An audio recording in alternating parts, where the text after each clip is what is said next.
Hello, everybody. This is Brent. That's Bryce. I try to keep it cool. He doesn't like my introductions. That was great. This is episode 14, so thanks for riding along with us. Bryce is going to talk a little bit about his the batteries, his camera, the batteries for his camera, things like that. So, Bryce, why don't you get rolling there? Well, okay, let's get right into it. So if you remember, episode 12, I think it was, just kind of mid-sentence, it kind of just died, and still don't understand fully what happened. So right now I'm using the Panasonic battery, which is 1200 milliamps. I've never really personally done a test of how long it'll last if we just hit record and let it go. The internet claims, what they say, 45 minutes or something like that, which is plenty long for our stuff. But sometimes it's on before we get started because I'm testing and blah, blah, blah, yakety schmackety. But that day, I was using some aftermarket batteries, and they're called Power Extra. I've actually purchased the same brand for a lot of my cameras, point and shoot style cameras, and they usually work really, really well. It's interesting. This one says that it's 1500 milliamp. And I guess I never really compared everything else. This one is 7.4 volts, 1500 milliamps, 11.18 watt hours. I didn't actually get all of that information from the Panasonic, so maybe I'll just put it in here afterwards, just as text, what the Panasonic one is for comparison. But if you just simply look at only the 1500 milliamps, that sounds like it's, great and that it's going to last much longer than the Panasonic. But these knockoffs, and this again is one that I consider to be a good knockoff. It's still, my battery meter either wasn't reading it correctly or it was and it just died prematurely. I have two of them. They both, had pretty good charge. What I use off to the side here is, look at the little infinity situation going on there. But I use my iPad as a monitor, field monitor, if you will. And in the upper corner, it tells me the power status of the battery. And right now it says 3 of 3. Well, that's what it said last time when we started. 15 minutes in-ish, maybe 20 minutes, I don't remember exactly. Well, it died. That's not a 3 of 3 battery level status for me. So I'm using the Panasonic. I've talked to you because your battery has died in the past, and I lectured you about getting these cables to go into the battery and then plug directly into an outlet. So basically you have infinity power, assuming your building has power. I haven't taken my own advice. I'm cheap. It's only $15. I bought these silly microphones. No, it's down here. These silly microphones. I bought the AirPods, but I just haven't bought that one component yet. Wait. You said it's $15? Yeah, 15 or $16, yeah.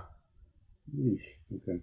How much was I don't yours? remember how much I paid for mine, but it wasn't. The actual Sony one, Canon one, was $150. Wow. I don't believe I bought that one.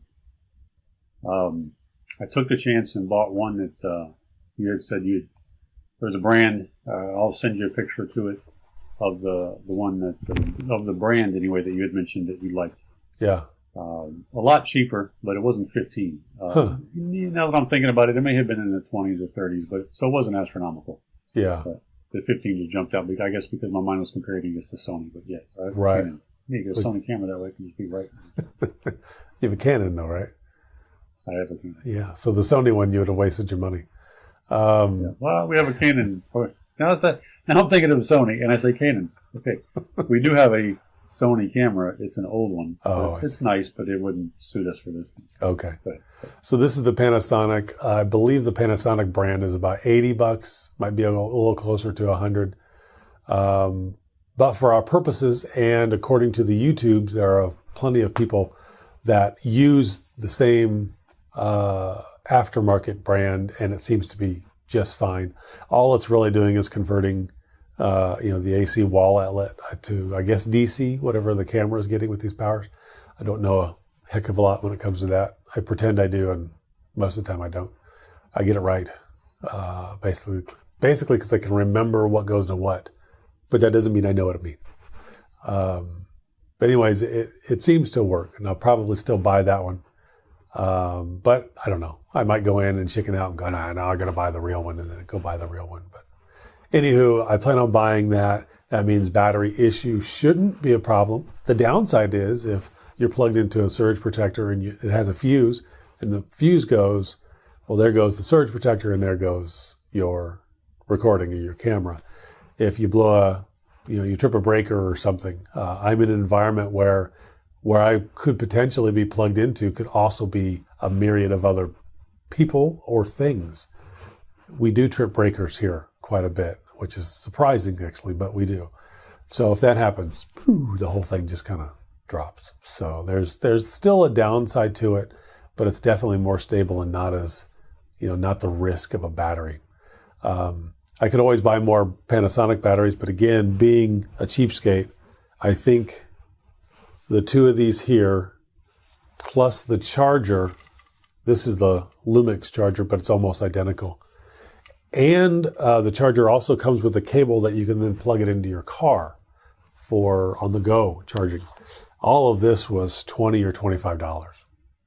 It's like, okay, I could buy another battery by itself from Panasonic for $80.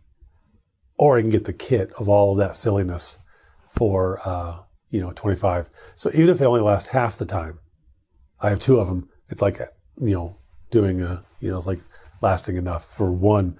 And usually if I'm on vacation or what, I don't take a lot of pictures. Nope, reverse that. I don't take a lot of video.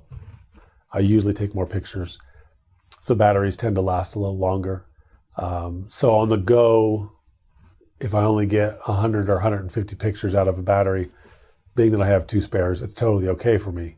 Because by then I should be at home or back at the hotel or wherever we're staying and I can recharge.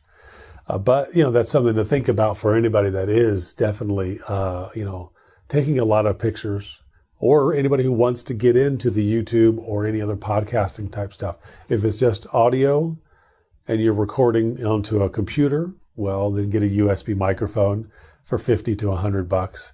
And, you pretty much have the ability to plug in your laptop, assuming you're using a laptop, anywhere. You're at home, obviously, but even at a Starbucks or whatever else, so you're good there. If you do run on battery, well, again, make sure that you have plenty of battery available for it, for the recording. It all depends on how long you're recording. Interestingly enough, our goal is 10 to 15 minutes. We end up going, 20 to 30 minutes because I ramble so much. If you're doing an audio podcast, it also takes less than the video because you're not using all that extra juice. We're recording to a camera and then in post using a computer to do it all, so it's a little different. But things are to think about when you're on vacation. Did you charge your batteries? I gave a camera to my kids and I said, okay, now you're in charge of recharging the batteries, making sure you have enough space in the car. And what? You have to do all of that? And so they didn't want to do it anymore. Now that my son's old enough and he has a phone, well, now he's got, plenty of space and he can delete whatever he wants and he charges it every night anyways. So, that kind of is a different story now too. We're having this discussion because both of us over the course of this, 15, 14-week journey here have, the batteries have died on us. You had mentioned keeping track of space, memory card cleared off. I don't remember what you said because it was only a minute ago. But my wife was taking pictures and I forgot, I might run out of space on this card. Anyway, so that just popped in my mind. Good. Maybe another thing. But at least we'll have the audio. You'll just have a blank screen for me on one side. Yeah. I'll superimpose your picture. Sure. Maybe one of those blurry ones from a while back. Yeah, that'll be the good one. Yeah, and that's something to think about. And for us, I've been looking into the prices of SD cards are actually going up.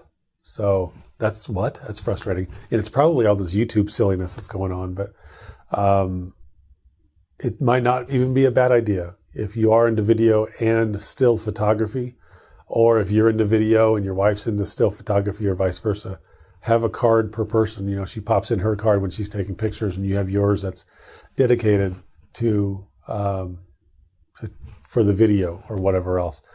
My house, My wife tends to just use her phone. If we're out together, I'm the one using this camera, and she'll, I'll hand it to her so she can take some pictures or video, whatever she wants. Then she hands it back, and it's my job to clear it all out. So that's usually my gig anyways, and I try to format it after each time for this really, so I can make sure we have enough space.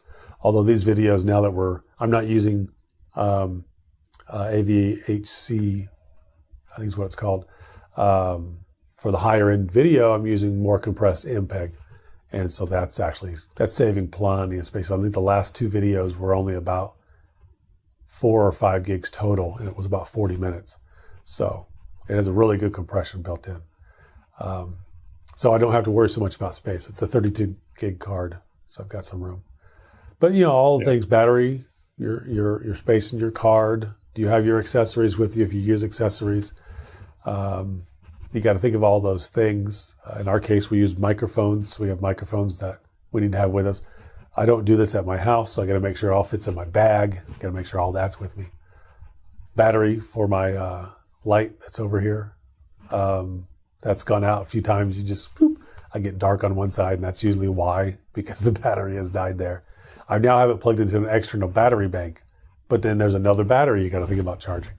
So all of these things go into this for us, but whatever it is you might be doing at home or away on vacation. Oh, and vacation's a little harder. You don't always want to take everything. Or you're like me and you want to take everything. Then you have to slowly cut back. Okay, you know what? I don't really need that. I'll probably not do this. I'd love to take a lot of video and edit it and then upload it. But if I'm on a cruise, well, internet on the cruise is astronomical, the cost. So probably not going to do that. So you got to start really kind of rationalizing all these things. How much are you going to do? Can you just wait till you get back? So, but that's kind of my spiel on the battery situation. Hopefully this won't happen again. I'll either charge it up the day of, the morning of, the day before, or I'll finally pony up the money and buy that cable, and we'll be good to go at that point. But I'm sure then I'll forget to empty the card and we'll run out of space or something. But we'll cross that bridge when we get to it. Across something. Yeah. So now, what cable are you using? I mentioned your cable a few times. The battery cable you talking? Yeah. I don't know offhand what the name is, but I can track it down. Well, describe what it does. Amazon. So what it is, it looks at the very end of the wire, looks just like a regular battery that you plug into your camera. And then there is a wire that comes out, and then it plugs into the wall outlet so that you can just have constant power rather. Right. And that's the purpose. And that's really all it looks like. Is it looks like a regular battery that would go into your camera with a wire that comes off, and then it goes into your wall outlet. But there are different ones. If you have the type, and I don't have it near me, of course, but most battery chargers have it. You set it in and you just kind of slide it forward. And then for mine anyway, that plugs into the wall. It's got the prongs that fold out on one side, and that whole thing plugs into the wall. And then there are some that similar but has a cable that plugs in. But anyway, they have other ones where you have the battery, and it looks like the battery, the wire comes out, and then it goes into something else that looks similar to the battery that slides into that charger. Oh, I didn't buy that. I wasn't real certain of how well that would do, because to be quite honest, I'm not super familiar with all the ins and outs, and I don't love, for something that's not too inexpensive, these cameras, I don't want to plug something chintzy into it. I did, based on your recommendation of the brand, and then I did some researching online and reviews and so forth of the specific one that I got. And then, of course, on Amazon, there are some trusted reviews in there. And they were all positive. Of course, with every product, when we make a lot of them, you're going to have some that are faulty. That's always taking a chance to do that. But the vast majority of them were good reviews. So I went ahead and bought it, and I haven't had any issues with it since. So I just went with the one that has the whole thing together. But you could cut cost if for your camera you have something that will go directly to the battery charger, and then from there, use what you have from there to the wall. And some cameras have that, not all. This one did. I just didn't want to take that chance. Yeah, I like that one better too. The one I'm looking at is the same. It has a cable that comes out. I'm sure there's a little brick in there, to do the AC to DC conversion or whatever it's doing, but it has an outlet that goes to the wall.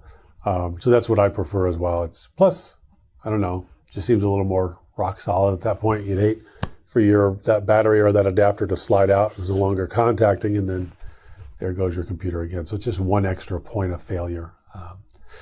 So those are some things to keep in mind. We're trying to keep it around 15 minutes. We're pretty close to it right now. So why don't we end there?